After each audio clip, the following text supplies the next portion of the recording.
여러분, 당신이 가장 사랑하는 사람을 잃었다고 한번 상상해 보세요. 그리고 그를 묻을 작은 땅 한 평에 구하러 간 거죠. 그런데 땅 주인이 온 동네 사람들이 모인 자리에서 막 이렇게 말하는 겁니다. 아유, 돈은 무슨 돈입니까? 당신같이 훌륭하신 분에게는 제가 이 귀한 땅을 그냥 완벽하게 무료로 드리겠습니다. 이렇게요. 자, 이 제안 어떻게 들리시나요? 아마 엄청난 축복처럼 들리실 겁니다. 특히나 깊은 슬픔에 빠진 상황이니까요. 하지만 고대 중동의 세계에서 이 무료 제한은 축복이 전혀 아닙니다. 자칫하면 당신과 당신의 후손들의 미래를 통째로 앗아갈 수 있는 아주 치명적이고 정교한 함정이었거든요. 맞습니다. 바로 이 지점이 오늘 우리가 다룰 자료의 핵심이죠. 오늘 심층탐구에서 살펴볼 텍스트는 수천 년 전에 기록된 그 유명한 창세기 23장의 이야기입니다. 사실 흔히들 이 텍스트를 그냥 단순한 종교적 기록이나 고대인들의 장례 절차 이 정도로만 생각하시잖아요. 네, 맞아요.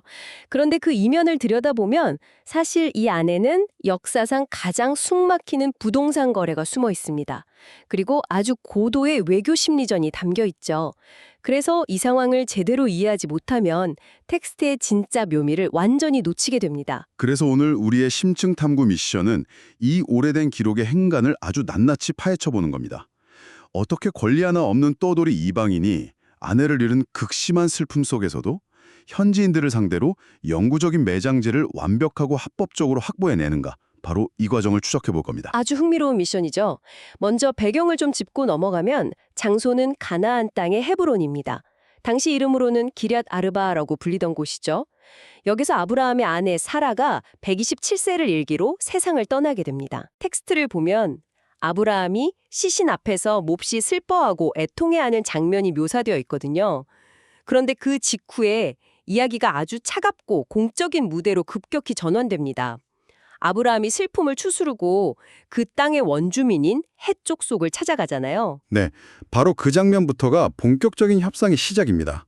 아브라함이 헷 족속에게 다가가서 건넨 첫 마디가 사실 전체 협상의 판을 짜는 아주 중요한 선언이거든요. 그는 나는 당신들 중에 나그네요, 거류하는 자라고 자신을 소개합니다. 그리고 나서 내게 매장할 소유지를 주어 내 죽은 자를 장사하게 해달라 이렇게 요구를 하죠.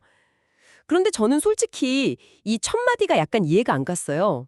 보통 협상을 하러 갔으면 자기가 가진 힘이나 재력을 은근히 과시해야 하는 것 아닌가요? 그렇게 생각할 수 있죠. 아브라함이 당시 상당한 가솔과 가축을 거느린 아주 부유한 유력자였던 건 맞습니다. 하지만 그는 협상 테이블에 앉자마자 스스로를 힘없는 나그네라고 낮췄단 말이죠. 그러니까요. 대체 왜 자기 입으로 굳이 스스로의 약점을 먼저 노출한 걸까요? 그건 약점을 노출한 게 아니라 자신의 법적 한계를 명확히 선언한 겁니다. 고대 근동사회에서 땅을 소유한다는 것은 단순한 재산 증식의 의미가 아니었거든요.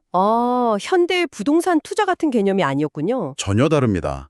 당시 땅의 소유는 그 도시국가의 시민이 된다는 뜻이었습니다. 즉, 정치적이고 군사적인 의무를 지는 공동체 핵심 일원이 됨을 의미했죠. 그러니까 아무리 돈이 많아도 이방인을 원칙적으로 땅을 소유할 수 없었던 겁니다. 마치 시민권도 없는 외국인이 엄격한 토지 소유법을 가진 나라에 가서 대뜸 나 여기 땅 좀 사겠어 하는 것과 비슷하네요. 정확한 비유입니다. 아브라함은 자신의 지위가 토지 소유권이 없는 거류민임을 먼저 짚고 넘어간 거예요. 즉, 내가 지금 당신들의 법적이나 사회적 질서를 무시하고 침략하려는 게 아니다.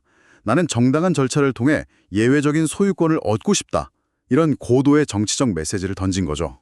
와, 침략자나 위협적인 존재로 보이지 않기 위한 아주 치밀한 전략적 수사였네요. 게다가 이 대화가 이루어지는 장소가 그냥 동네 뒷골목이 아니잖아요. 성문 앞, 그러니까 시티 게이트 앞에서 이 모든 대화가 벌어집니다. 네, 이 장소적 배경이 정말 중요합니다. 고대의 성문은 단순히 성 안팎을 드나드는 출입구가 아니었거든요. 오늘날로 치면 법원, 시회, 시장, 그리고 공증인 사무소가 하나로 합쳐진 거대한 복합 공공기관이었습니다. 동네 사람들이 다 모이는 핫플레이스이자 관공서였군요. 맞아요. 도시의 장로들과 자유민들이 모여서 재판도 하고 주요 계약을 체결하는 공식적인 자리였죠. 아브라함이 굳이 성문으로 갔다는 건 이 장래 문제를 비공식적인 뒷거래로 적당히 해결하지 않겠다는 뜻입니다. 도시 전체를 증인으로 삼아서 완벽한 법적 효력을 갖춘 계약으로 만들겠다는 아주 강력한 의지의 표현인 거네요. 그렇습니다. 그래서 이제 상대방인 해쪽 속의 대응도 만만치가 않아요. 그들이 아브라함에게 아주 극존칭을 쓰거든요. 당신은 우리 가운데 있는 하나님이 세우신 지도자이시니 우리 묘실 중에서 가장 좋은 것을 택하여 장사하소서. 이렇게 말합니다. 네, 저도 그 멘트를 보고 처음에는 되게 훈훈하다고 생각했어요. 현지인들이 이방인에게 엄청난 호의를 베푸는 것 같잖아요. 원하는 무덤을 맘대로 쓰라고 먼저 제안을 하니까요. 권리도 없는 떠돌이한테 왜 이렇게 엄청난 존중을 보였을까요? 겉으로만 보면 대단한 환대처럼 보이죠. 하지만 사실 이건 아주 교묘한 거절입니다. 해쪽 속의 대답을 한번 자세히 분석해 보세요. 그들은 단 한 번도 땅을 팔겠다거나 소유권을 넘기겠다는 말을 하지 않습니다. 아, 듣고 보니 그러네요. 그냥 우리 묘실 중 하나를 빌려주겠다. 이 말만 한 거네요. 네, 소유권이 아니라 사용권만 주겠다는 겁니다. 법적 용어로 용익권이라고 하죠. 이 용익권만 가질 경우 아주 치명적인 단점이 발생합니다. 빌리 쓰는 게 왜 그렇게 문제가 되나요? 어쨌든 당장 급한 매장할 공간은 생기는 거잖아요. 만약 아브라함이 그들의 호의를 덥석 받아들여서 사라를 해쪽 속의 묘실에 안치했다고 생각해 보세요. 그럼 사라는 영원히 남의 땅에 얹어서 묻혀있는 셈이 됩니다. 아, 내 땅이 아니니까 언제든지 문제가 생길 수 있겠군요. 바로 그겁니다. 해쪽 속 입장에서는 아브라함이라는 돈 많고 유력한 이방인과 굳이 얼굴 붉히며 충돌하지 않으면서도 그가 자신들의 땅에 영구적인 권리를 주장할 여지를 원천 차단해버린 고단의 술수입니다.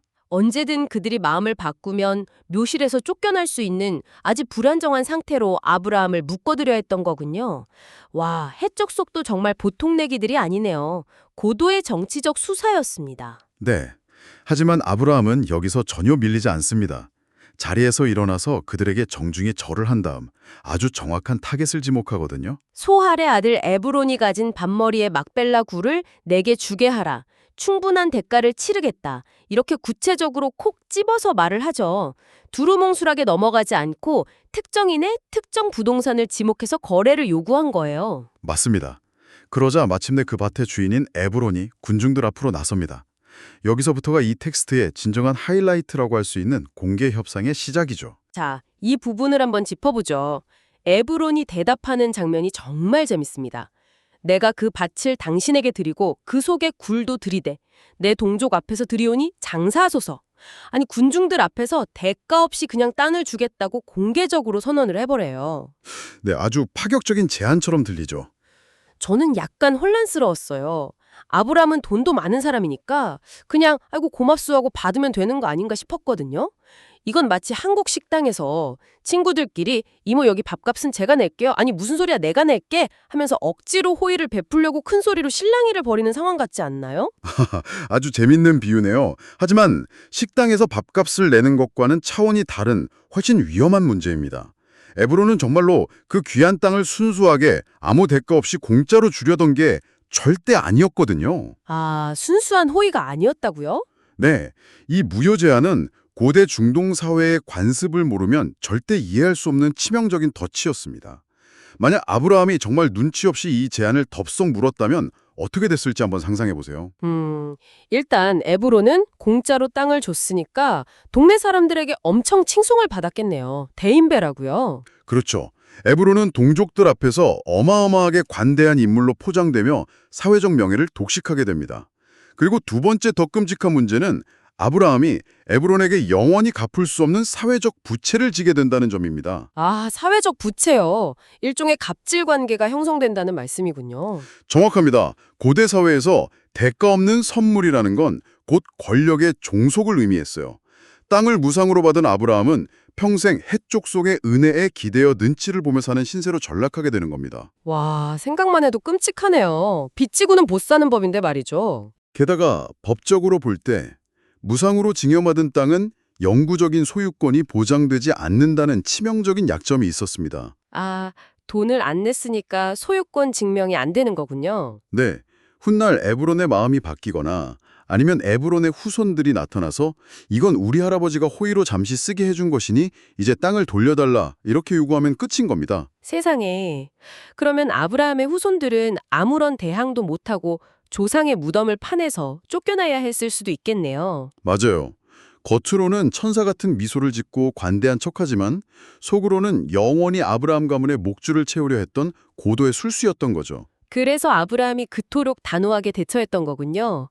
다시 몸을 굽히면서 내가 그 밭값을 당신에게 주리니 무조건 돈을 받으시오 이렇게 고집했던 이유가 다 있었네요. 네, 공짜 땅이 주는 찰나의 이익이나 당장의 편리함보다 정당한 대가를 지불하고 얻는 완전한 소유권, 그리고 해쪽 속으로부터의 독립성이 훨씬 더 중요했으니까요. 애통함에 뻗어서 정신이 없었을 텐데도 아브라함의 협상력과 통찰력이 정말 빛을 발하는 순간이네요. 이 거래가 단순히 오늘 죽은 아내를 묻기 위한 임시방편이 아니라는 걸 정확히 꿰뚫어보고 있었던 겁니다. 맞습니다. 이 땅은 앞으로 자신과 후손들이 가나안 땅에 대대로 뿌리내리기 위한 첫 번째 물리적 근거지이자 법적 영토가 되어야 했습니다. 그래서 그 어떤 빚도 지지 않고 깔끔하게 소유권을 가져오려 했던 거죠. 아브라함이 거듭 돈을 내겠다고 고집을 피우니까 마침내 에브론이 슬쩍 가격을 제시합니다. 그런데 여기서 에브론의 화법이 진짜 예술이에요. 땅값은 은 400세겔이나 그것이 나와 당신 사이에 무슨 문제가 되리이까. 네, 아주 기가 막힌 화법이죠. 마치 에이 우리 사이에 그깟 돈 몇 푼이 대수입니까? 그냥 쓰시라니까요? 라고 말하는 것 같잖아요. 이렇게 은근슬쩍 나오면 체면 때문에라도 차마 깎아달라는 말을 할 수가 없게 되거든요. 그런데 운 400세겔이라는 게 당시 가치로 도대체 어느 정도였나요? 그게 바로 에브론이 파놓은 두 번째 함정입니다. 은 400세겔은 결코 대수롭지 않은 금액이 아니었거든요. 당시 일반 노동자의 1년 연봉이 대략 은 10세겔 안팎이었습니다. 네, 1년에 10세겔이요. 그럼 400세겔이면 무려 40년치 연봉이네요. 한 사람의 평생 품삯에 해당하는 엄청난 액수잖아요. 맞습니다. 천문학적인 액수죠. 바빌론의 고대 법전들이나 당시 기록들을 살펴보면 농사가 잘 되는 최고급 밭의 가격도 이것보다는 훨씬 저렴했습니다. 아니, 이 굴이 무슨 황금으로 녹인 골도 아닐 텐데 이건 명백한 폭리 아닌가요? 에브론은 친절한 척하면서 사실상 아브라함한테 어마어마한 바가지를 씌운 거잖아요. 네, 우정이라는 아주 예쁜 포장지로 덮어서 막대한 바가지를 씌운 겁니다. 보통 사람이라면 그 자리에서 화를 내거나 아니면 아무리 그래도 그렇지 시세가 있는데 너무 비싸지 않소? 한 200세겔로 합시다. 이렇게 흥정을 해야 정상일 텐데요. 그런데 텍스트를 보면 아브라함의 반응이 정말 믿기지가 않습니다. 그렇죠. 아브라함이 어떻게 행동하나요? 단 한마디의 대꾸나 흥정도 없이 그냥 그 자리에서 상인이 통용하는 기준에 맞춰서 은 400세겔을 즉시 달아주잖아요. 이 과감성 도대체 왜 그랬을까요? 그냥 호구 잡힌 건 아니었을 텐데요. 호구 잡힌 게 아니라 이게 바로 고대의 고단수 협상 기술입니다. 흥정을 시작하는 순간 거래는 다시 지루한 미궁으로 빠지고 서로의 체면을 갉아먹는 진흙탕 싸움이 될 수밖에 없거든요. 아, 가격을 깎으려다 보면 명분에 금이 가니까요. 네, 에브론이 엄청난 바가지를 씌웠다는 건 아브라함도 당연히 알았을 겁니다. 하지만 여기서 중요한 건 가격 그 자체가 아니라 그가 은을 달아주었다는 물리적이고 공개적인 행위 그 자체입니다. 아, 돈을 지불하는 방식에 무슨 비밀이 숨어 있나요? 고대에는 오늘날처럼 규격화된 동전이나 지폐가 없었다는 걸 기억하셔야 합니다. 아, 그러니까 우리가 흔히 영화에서 보는 것처럼 은화 400개를 주머니에서 꺼내서 짤랑짤랑 세워서 준 게 아니라는 말씀이군요. 전혀 아닙니다. 당시의 결제 수단은 무정형의 은 조각들, 전문 용어로 핵실버라고 부르는 조각들이었습니다. 크기도 무게도 제각각이죠. 그럼 그걸 어떻게 정확히 400세겔을 맞춰서 결제하죠? 이걸 지불하려면 성문에 있는 상인들이 사용하는 공인된 저울을 가져와야 합니다. 그리고 모든 군중이 숨죽여 지켜보는 가운데 그 은조각들을 저울에 하나하나 올려가며 정확히 400세겔의 무게를 맞춰야 했죠. 와, 한번 상상해 보세요. 그 뜨거운 햇볕 아래 성문에 모인 동네 사람들이 숨죽이고 다 지켜보고 있는데 그 엄청난 양의 은조각들을 찰크랑 저울에 달고 있는 겁니다. 시간도 엄청나게 오래 걸렸을 테고 그 시각적인 충격이나 무게감이 대단했겠네요. 바로 그겁니다. 그 엄청난 시각적 효과와 철저한 공개성이 아브라함의 노림수였죠. 군말 없이 상대가 요구한 그 터무니없는 최고액을 상인들의 엄격한 기준에 맞춰서 모두가 보는 앞에서 1g의 오차도 없이 온전히 지불하는 것.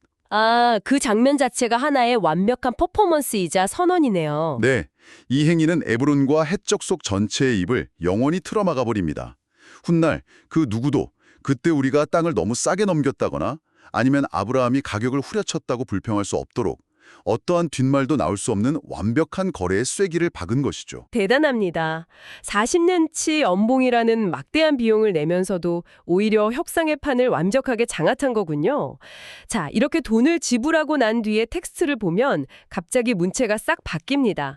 감정적인 성경 이야기가 아니라 무슨 딱딱한 고대 등기부 등본처럼 변해요. 네, 철저한 법적 계약서의 형태를 띠게 되죠. 17절 부근을 보면 마몰 앞 막벨라에 있는 에브론의 밭, 곧 그 밭과 거기에 속한 굴과 그 밭과 그 주위에 둘린 모든 나무가 아브라함의 소유로 확정되었다고 아주 구체적으로 나옵니다. 저는 개인적으로 이 구절에서 유독 그 주위에 둘린 모든 나무라는 표현에 눈길이 갔어요. 왜 굳이 나무 한 그루까지 일일이 계약서에 명시했을까요? 아주 날카로운 관찰입니다. 그 나무에 대한 언급이 단순히 풍경을 묘사한 게 아니거든요. 고대 근동의 법적 맥락에서 이 부분이 얼마나 중요한지 아시면 아마 깜짝 놀라실 겁니다. 법적인 의미가 따로 있는 건가요? 네, 고대 해족 속의 법에 따르면 토지 매매에 있어서 나무의 소유권은 아주 복잡하고 예민한 문제였습니다. 만약 누군가가 밭만 사고 그 안에 나무들을 사지 않았다면 어떻게 될까요? 밭의 주인이 바뀌었으니까 나무도 당연히 새 주인 거 아닌가요? 현대의 상식으로는 그렇지만 당시 법으로는 달랐습니다. 원래 주인이 여전히 그 밭에 마음대로 들어와서 나무 열매를 따고 그 땅을 밟고 다닐 권리를 계속 유지하게 됩니다. 콜, 밭은 내 돈 주고 산 내 건데 전 주인이 언제든 들어와서 감나라 배나라 할 수 있다는 뜻이잖아요. 완전 골치 아프네요. 되어서 영구적인 분쟁의 씨앗이 되는 거죠. 아브라함 측에서 이 텍스트에 굳이 주위에 둘린 모든 나무를 명시했다는 것은 밭이라는 지표면, 굴이라는 지하, 그리고 나무라는 지상물에 이르기까지 그 부동산과 관련된 모든 입체적인 권리를 100% 남김없이 이전받았음을 증명하는 겁니다. 아, 이제 에브론은 그 땅의 나무 그늘 하나, 나뭇잎 하나에도 권리를 주장할 수 없게 된 거군요. 완벽한 권리 이전이네요. 네, 고대 중동의 전형적이면서도 가장 철저한 매매 계약 형태를 보여주는 거죠. 이 설명을 듣고 나니까 아브라함이라는 인물이 정말 다시 보입니다. 이 모든 냉철하고 치밀한 법적 절차가 언제 일어났습니까? 바로 평생을 함께한 아내를 잃고 눈물을 흘리던 깊은 애도의 한복판에서 일어났단 말이죠. 네, 보통 사람이라면 감정에 완전히 무너져 내릴 수 있는 순간이죠. 그러니까요. 슬픔에 매몰되어서 그냥 모든 걸 알아서 해달라고 놔버릴 수 있는 순간에 그는 오히려 눈을 번쩍 뜨고 가장 명확하고 빈틈없는 계약을 성사시켰어요.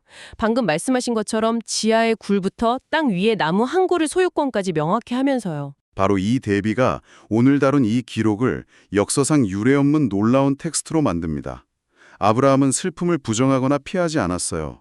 다만 애도하는 것과 자신의 가문이 살아갈 물리적 토대를 다지는 것을 충돌시키지 않고 통합해낸 겁니다. 슬픔과 냉철한 현실 감각의 공존이네요. 결국 19절과 20절을 보면 이 모든 복잡한 거래가 끝나고 성문 앞에 군중 앞에서 권리가 완벽하게 확정된 후에야 마침내 아브라함은 막벨라굴의 아내 사라를 장사합니다.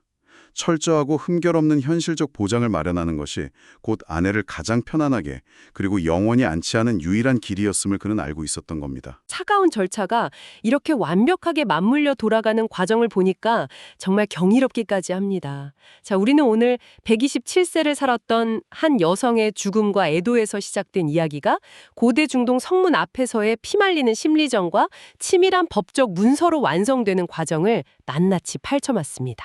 네, 나그네였던 아브라함이 막대한 비용을 지불하고 철저한 법적 절차를 거침으로써 가나안 땅에 영구적으로 뿌리내릴 수 있는 첫 번째 물리적 근거지를 확보한 아주 기념비적인 사건이었죠. 맞습니다. 그는 무상으로 주겠다는 현지인들의 교묘하고 위험한 호의를 정면으로 거절했고요.